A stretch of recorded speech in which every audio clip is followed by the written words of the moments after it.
How to apply Temu coupons. Hi everyone, welcome back to the channel. In this video I will guide you on how you can apply coupons on Temu, so make sure to watch the video till the end.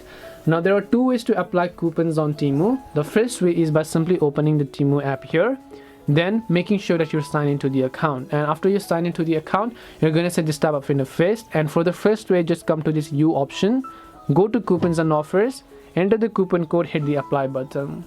But if you are on the checkout process already, you can also do it. So let's say I'm on the cart page here, tap on checkout, tap on continue to checkout, scroll down, look for option called apply coupon code, tap on it, and just make sure to enter your coupon code, tap on apply button, and it's going to get successfully applied.